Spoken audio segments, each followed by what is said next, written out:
All right, Christian, we got to talk about the Seattle Seahawks next. I am very curious to see what you think about this team. I have some thoughts. It is Sam Darnold season, folks. I'll let you tee it off, Christian. What do you think? Not great. No. Not great. No. Not great for Seattle.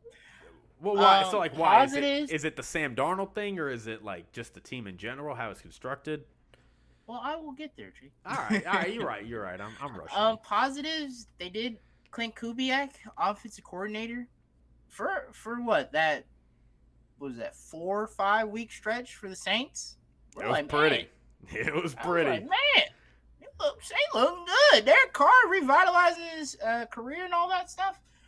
So I do like the Klint Kubiak signing for offensive coordinator. He does have a history with Sam Darnold, which I think he was the pass coordinator for the 49ers in 2023. So does have a relationship with Sam Darnold. With the Sam Darnold, since you asked, I don't think this is much of an upgrade in my opinion. Now, if I had to choose and I put him in a vacuum, Geno Smith or Sam Darnold, I'd say Geno Smith is slightly better. Slightly. Okay. So you prefer So Geno I don't over think. Sam, yeah. I prefer Geno over Sam Darnold, but so I don't think of this quarterback change as a huge shift for them. And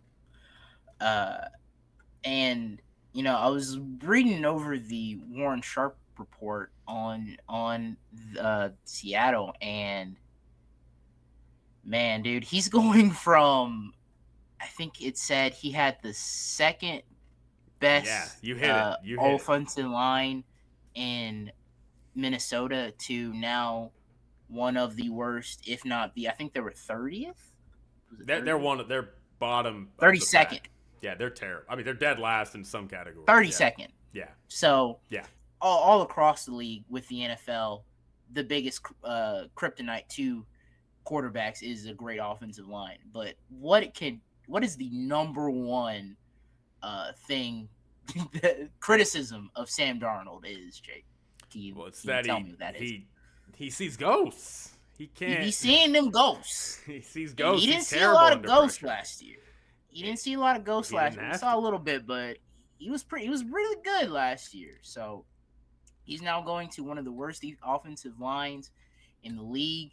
They've tried to address that and with the draft. But yeah, I'll let you go on. But I don't know. I don't really believe in the Seattle. I think they'll be, was it 7.5?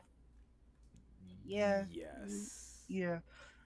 And one last thing. I think this is crazy. They have had for the past 3 years, they have the most upheaval in the 3 most important positions in the league, and it's head coach, quarterback, and offensive coordinator. 2023, it was Pete Carroll, Geno Smith, Shane Waldron. Last year, Mike MacDonald's first year. They brought him in. They still had Geno. And now this year, Mike MacDonald is now in his second year. They got a new quarterback in Sam Darnold, and they just brought in another offensive coordinator in Klint Kubiak. So it's pretty crazy what's going on in Seattle. I believe this team will be probably in last place in this division this year. Same. I hate to say it because I really do like a lot of what they've done. I just wanted to hit defensively what they've done. They won 6 of their last 8 games last year. Went 10-7. They had a lot of help from Ernest Jones, Tyrese Knight, Kobe Bryant, and their secondary stepped up. On their defensive line is scary. I mean, they retained Leonard Williams. You like the DeMarcus Lawrence? I did like the DeMarcus Lawrence addition. They also have Jaron Reed. They have Boye Mafe. Byron Murphy didn't have a great rookie season, but the interior defensive linemen don't usually have great rookie seasons. It usually takes them some time, so he's going into year 2. Again, I like the D-Law addition. They weren't great at stopping the run, but I do think DeMarcus Lawrence has been throughout his career, minus last year because of injuries. He's been really good at run defense, so I think that'll help. Reek Woolen is solid. You know, he had a great rookie campaign. He's kind of regressed a little bit since then, but he's still pretty good. Devin Witherspoon is solid. Julian Love at safety is good. They spent a second-round pick on Nick Emanwari. So I really do like a lot of what they have defensively. I expect this defensive unit to be really, really good, but this is a story about offense. And the more I've thought about it, I 100% agree with you. I think Sam Darnold is a downgrade from Geno Smith. You hit the nail on the head. This is such a bad combination for Sam Darnold. Sam Darnold is a quarterback that likes to hold on the ball and let the play develop, and he's going to a situation, one of the worst situations in the league, to be able to do that. Like, he's not going to have time. And I dug into Klint Kubiak's pressure data dating back to 2021 when he was the Vikings offensive coordinator. 49th of 78 quarterbacks in time to throw. Kirk Cousins had the 7th highest pressure rate, 8th highest intended air yards per pass, so that means they're waiting for plays to develop. Hurried the 4th most, and then 12th in deep throw attempts and 21st in overall percentage as far as the amount of throws you make. 2022, 22nd in time to throw. Russ was the 1st in highest pressure rate. He was 7th in intended air yards. Hurried the 6th most, 3rd in deep throw attempts. 2023, 5th in pocket time, so that was actually a positive. 43 in time to throw out of 79. 17th in pressure rate. 10th in intended air yards. Hurried the 20th most. And then last year, 10th to middle of the pack in pocket time, depending on the data. 55th out of 78 quarterbacks in terms of time to throw. 9th in pressure rate. 10th in air yards per pass. Derek Carr was hurried the 10th most, had the 10th most hurries, despite only playing 10 games. And 13th in deep pass percentages. So, long story short, a lot of data there. What that basically means is this is an offense that it is not uncommon for the quarterback throwing in a Klint Kubiak offense to have among the highest rate of pressure or the most hurries in the league. And that is in part because Klint Kubiak's offenses like to have plays develop. They like to run play action and run deep, developing pass concepts. And behind probably the worst offensive line in football, it's not a good thing. That's not good. That's not good. That's not good. And they picked up a first-round guard, but I'm not confident that it's really going to do much for them. I mean, I'm not going to lie. Charles Cross is pretty good. Charles Cross is solid, but I think he has. Yeah, I think they hit on him. Yeah, and Gray Zabel is, he's their rookie. But, like, that means they have Charles Cross, Gray Zabel, who's a rookie, everybody from going to the rest of the right side. Not good. They weren't good last year. They're not going to be good this year. And now you have a quarterback who, like, wants to hang on to the ball. This might work. Klint Kubiak can have Sam Darnold throwing in rhythm and get the ball off quick, and Sam Darnold can make anticipatory throws, which is not something we've seen him do super well consistently throughout his career. It could work, but we've also seen a lot of quarterbacks, a lot of them have a great season, and then they get signed, and then they don't do anything. I mean, Matt Castle comes to mind. Case Keenum comes to mind. I mean, there's a lot. Kevin Cobb comes to mind from a long time ago, if you remember Kevin Cobb. Brock Osweiler. I don't know if he had a great season. I mean, he did. Yeah, he did. But it is not uncommon for these quarterbacks, like these backup level quarterbacks, to have a great season. Nick Foles comes to mind, where you just go on a run, you're great for a year, and then you can never replicate it because you're just not that guy. And so there's a lot of things that I look at the Seahawks working against them. They have a defensive-minded coach. Colin Cowherd, I wanted to talk about this really quick, has a theory about offensive-minded coaches are really, really good at building their O-lines. Like, you see, like, they build their O-lines within a year, and defensive-minded coaches don't do it. You look at Mike Tomlin, he has been trying to fix that offensive line in Pittsburgh for 6 years.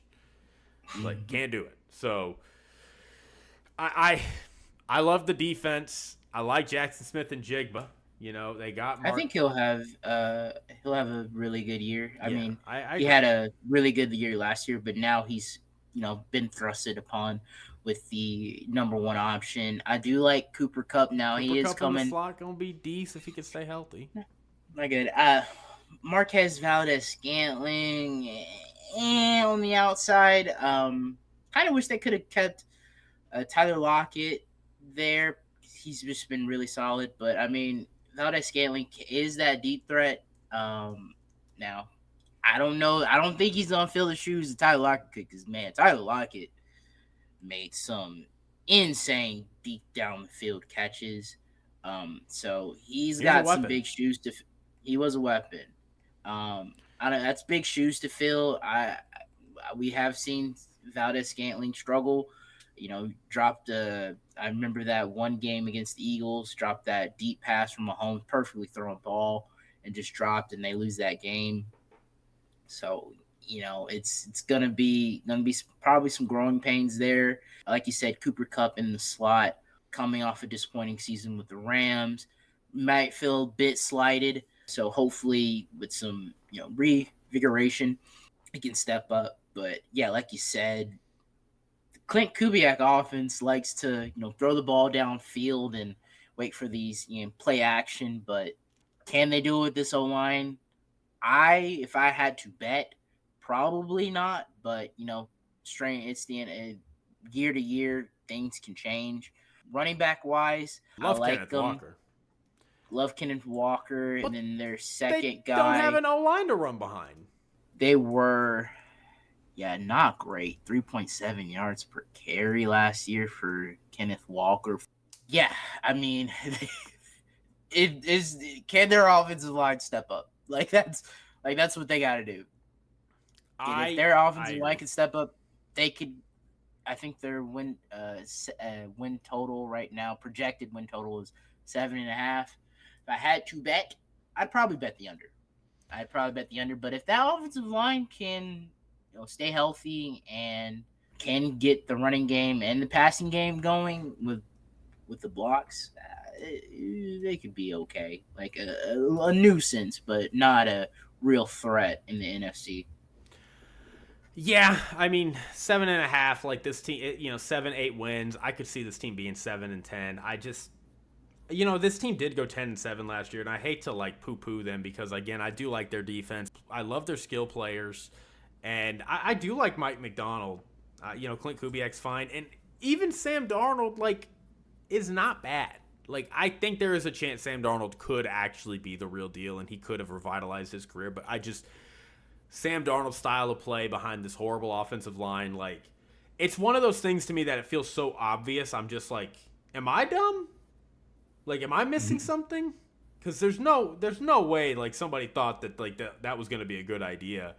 I don't know. But it sounds like we're on the same page. The ceiling for this team, look, I'll say it. This 10-11 wins. If Sam Darnold clicks, the O-line is not. They mitigate the O-line as a problem. They run the ball well. They got the talent to be a 10-11 win team, make the playoffs, but their floor, I mean, this could go sideways fast, and they could be 5-12. I think 7 wins, as you said, is probably around where I would put them. Yeah, I mean, but yeah, defensively, 37.9 pressure rate, which put them at third with 45 sacks, which put them in eighth. So they got to replicate that. They got to replicate that on the defensive side. So they can play well defensively, and Klint Kubiak can figure out something and do something well for Sam Darnold. But I'm not sure. And yet again, they are 32nd in spending on the O-line for the second year in a row. And you saw this continue even before, because before Mike MacDonald, it was Pete Carroll. And Pete Carroll, defensive-minded coach, did not prioritize the O-line as much as he probably should have. So this is just a continuation of a really bad trend in Seattle. So, I wonder why that happens. Because it's like, I'm a defensive coach. I'm going to, I get that. I understand. But, at the same time, bro, you got to, spend some resources on the offense. You just, you have, Sam we Darnold. paid Russell Wilson. What do you want? What more do you want from us? Like, it's I just don't understand it because it's like, hey, like offense matter. This is an offensive driven league at this point. I'm not saying you need to put all your money on the offensive side.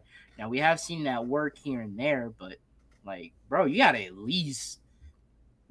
draft and you gotta sign. Like, you gotta do something. I'm not saying you need the best of the best, but you need to put some attention over there. I 100% agree. So, all right.